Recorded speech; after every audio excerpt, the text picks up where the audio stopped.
welcome parents to this exciting new journey of parenthood. Some of you are still awaiting the arrival of your precious baby, and some of you are in your first weeks of this amazing journey.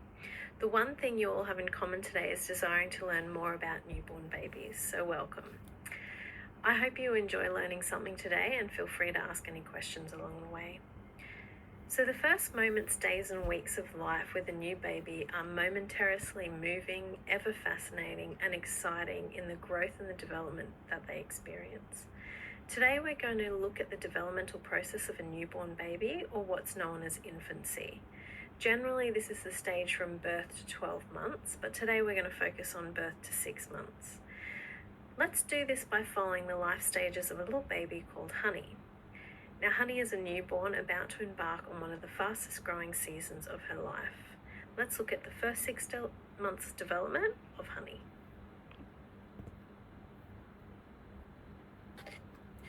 Okay, so during infancy, Honey will experience rapid growth in many areas, including the following: physical growth, her motor development, her cognitive and intellectual development, her voice and language development, and her social and emotional interactions.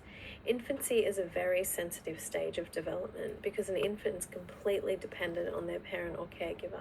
So let's take a look at each of these stages along her developmental journey.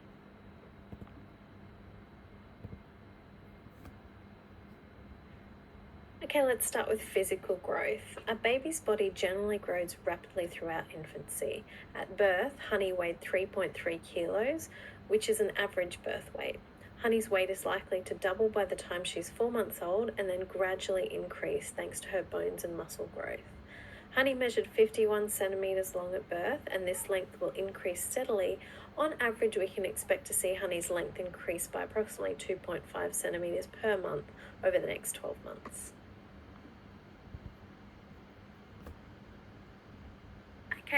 Okay, when Honey is first born, she's almost immobile and has very little muscular coordination. To make up for this, Honey is born with what we call natural reflexes, which help her until she can further develop. Within her first few weeks of life, Honey's able to focus her eyes and follow a sound from side to side, as well as being able to make cry and gurgling sounds. There are 2 directions that we say for physical growth for Honey. So her head to her feet and her trunk growth, or the growth of her torso.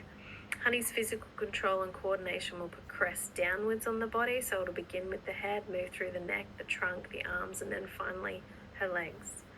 Honey's primary reflexes are the most prominent physical development in this early stage, and these include a number. So the Babinski reflex, so when Honey's foot is stroked, you'll see the little toes fan out. The Morrow reflex, this is also known as the startle reflex, so Honey will bend and extend her arms very quickly if there's sudden movement or sound.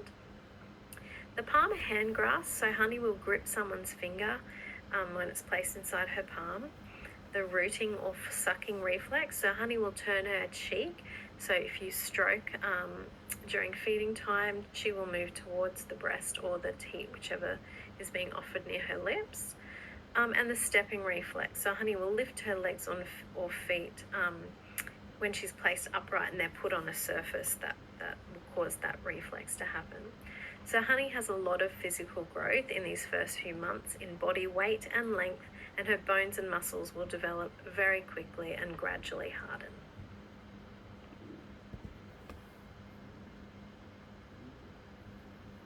Okay, within the first few months of her life, Honey's muscles begin to strengthen and she can start to learn to control her movements. Honey will develop motor skills, which are her muscular and coordination abilities over time.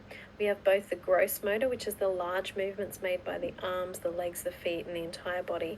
And then we have the fine motor skills, which develop later on. That involves more the coordination of small muscles like the hand and finger movements. So in the first few months of her life, Honey will develop some gross motor skills like kicking her legs and waving her arms around. Although Honey has very limited control over her limbs, her fine motor skills within the first few months include bringing her hands to her mouth, moving her arms around, swinging her arms towards toys later on when they're placed in front of her view, and she's starting to open her hands. As she enters her 3 to 6 month growth period, Honey is likely to begin to hold small objects in her hand, maybe reach out for toys with both arms, push up on her arms when she's put on her tummy, and briefly hold objects and follow objects with her eyes, maybe in all directions.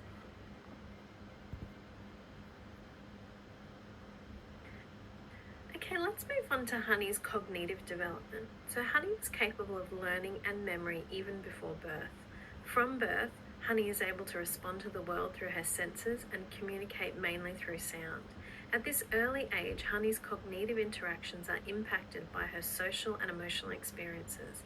Honey is able to discriminate between object shapes and human faces, and her attention is captivated by human faces.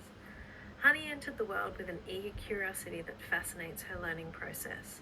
During the first few weeks of her life, it may have seemed like she did a little more than sleep, cry, and feed, but research confirms that the newborn brain is busy processing information, for example, searching for patterns in the surroundings. Remember, at this early stage of life, Honey can recognize voices from the womb or certain music. She's listening and watching the interactions of her caregivers and uses her vision to take in the world around her. She smiles and makes noises as her way to communicate. The most important cognitive process for Honey is gaining trust, and we'll talk more about that shortly.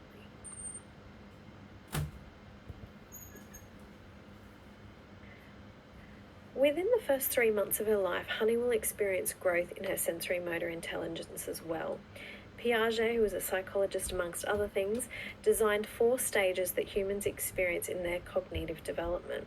He suggested that the first 2 years of an infant's life is what he calls the sensory motor stage of development.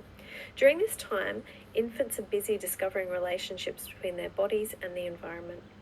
Honey is in the very first sub-stage of her sensory motor intelligence. In this stage, she has simple reflexes, which we've already discussed, and primary circular reactions. The first sub-stage is the stage of reflex acts. Honey responds to external stimulation with innate reflex actions. She mainly interacts with the world through inborn reflexes rather than deliberate behaviors. Honey will have various reflex reactions that are her natural responses, but from 1 month to 4 months, Honey will adapt these reflexes to new situations. For example, we talked about the rooting or the sucking reflex. So she's learned to do that. The breast, in Honey's case, she's breastfed, but then she will develop and adapt that sucking to a toy or to a dummy in a different way. So that's where we see the progression of this development within that sensory motor intelligence.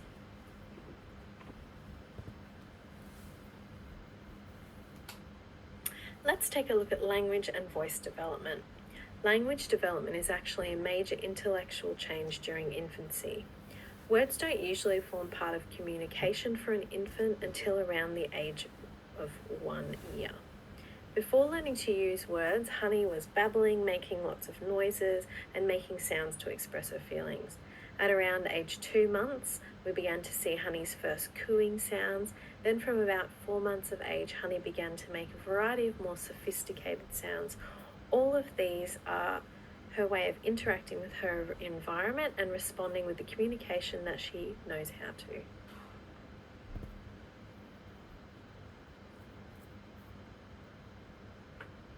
Emotion.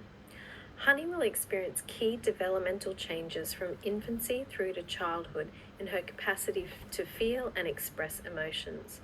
As a newborn, Honey has a restricted emotional repertoire at first, however will develop rapidly over her first year of life. Probably the most important development for Honey is her attachment and form of a loving bond with her caregiver. The way in which we are able to form successful relationships later in life depends very much on our early experiences. John Bowlby, psychologist interested in child development, developed the attachment theory, which found that a strong two-way emotional bond between a young child and his or her main caregiver was very important for a sense of security and development of trust. The foundation that is laid by this growth of feelings of mutual love and closeness all influence Honey's ability to form those close bonds with others later on. If Honey experiences a secure attachment, this could positively impact her cognitive, social, and emotional development in other areas. During infancy, Honey learns about the effect of her behaviour on her caregiver and can express emotions through tears, laughter, and facial expressions. By 6 months of life, Honey may show signs of some emotional self-regulation by turning her head away maybe from unpleasant stimuli.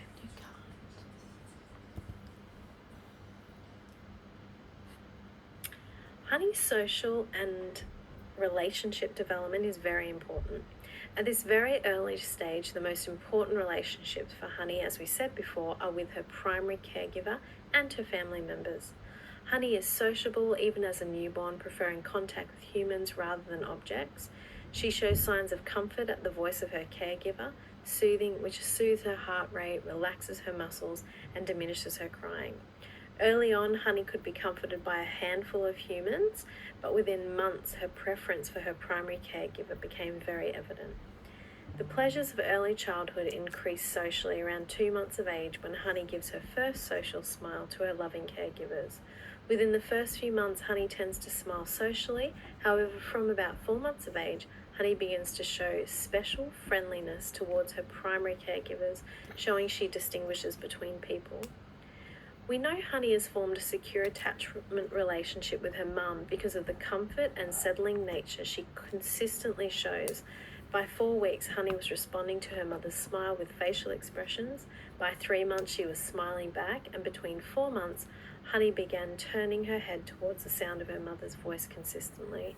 She plays and explores freely when she's in her mother's presence, but when her mother leaves, she shows signs of distress, which is soothed quickly by the return of her mother. That shows a secure attachment relationship. Attachment is a relationship in the service of a baby's emotion regulation and exploration. It is the deep, abiding confidence a baby has in the ability and responsiveness of the caregiver, and we can certainly see that in Honey's behaviour.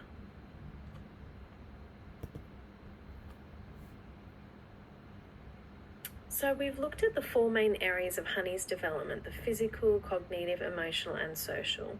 There's a lot of information to take in here, so a clear overview of Honey's basic needs within those areas has been put on this slide for you. And let's take a quick look at it. We can see that as an infant, Honey has clear physical needs like any human. She needs nutrition and sleep. However, being so dependent, Honey needs everything done for her in the first few months of life. It isn't until around 4 months that she may be sitting up, or 6 months that she might begin to grasp for food to put in her mouth. However, that first 6 months of life is vastly dependent on her caregiver physically doing everything for her. She needs to feel safe, warm, and nurtured, but it's also important that she is held and has opportunity to move around her limbs involuntarily. All of this movement aids in her strength and development overall. Intellectually, infants' brains are highly active, as we've learned, and always learning. So Honey's main intellectual need is interaction with humans and opportunities to stimulate her 5 senses. A study of institutionalized children showed that the lack of interaction with humans, as well as the lack of stimuli for their senses to engage in, had a very detrimental effect on not only their physical but their cognitive and emotional development. Emotionally, infants need love and affection and security in their relationships, but the primary need is to form that attachment relationship and bond with their main caregiver. Socially, we've talked about the level of social interaction Honey is capable of in the first 6 months of her life, and fundamentally it comes back to her attachment relationships being most important. From here, she'll learn to develop other social relationships with friends and family beyond 6 months old.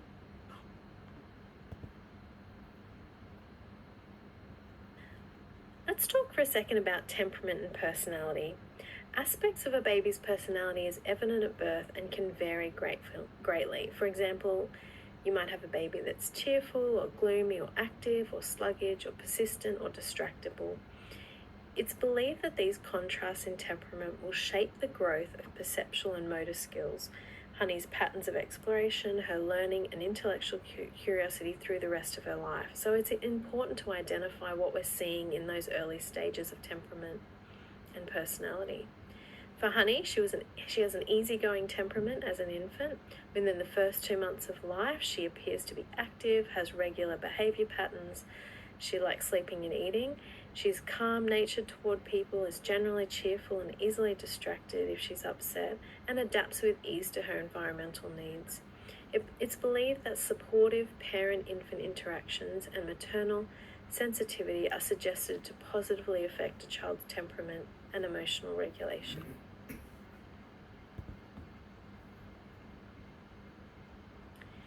In Honey's infancy, building trust is of paramount. Following Erickson's theory, trust is cultivated as Honey relies on the primary caregiver for warmth, love, and stability. Through object interaction and social bonds, Honey learns the reliability of human connections. A consistent and predictable environment fosters confidence, security, and a profound sense of safety.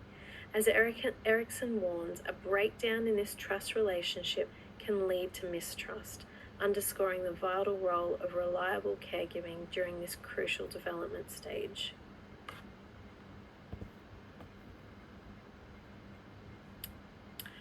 Whilst there are many universal growth patterns for infancy, there is also plenty of room for individuality. This is Honey's friend Poppy. Born days apart but on the other sides of the world, there are differences in the development of these two infants. This can be determined by genetics, health, diet, general environment, quality of life, but also culture. We are going to look at two differences between these two that are linked to the cultural differences in the way they're raised. Poppy was born in Uganda and her rate of motor skill mastery is very different to Honey's.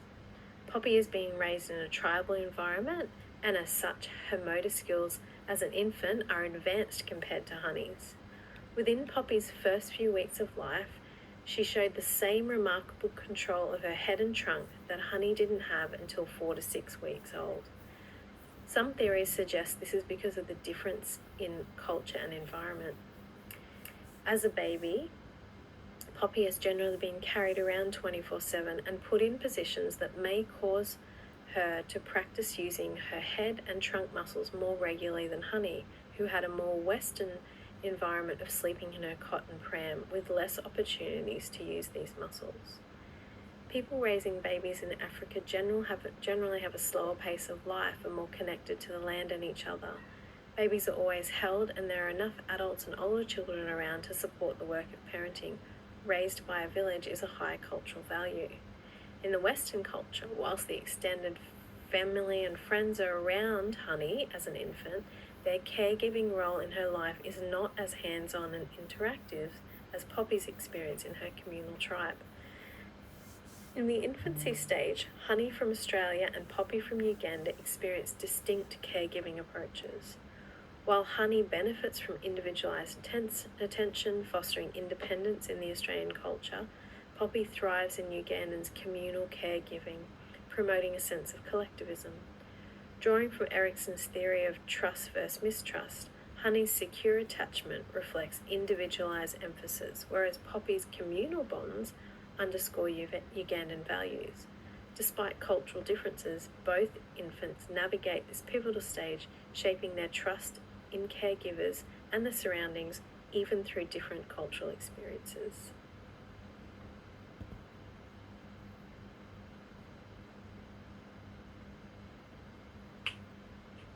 Well, I hope you've enjoyed listening to our presentation today and learnt something about the incredible development stage of infancy for your children. All the best. If you have any questions, please don't hesitate to see me. And thank you so much for listening today and coming along to be a part of this group.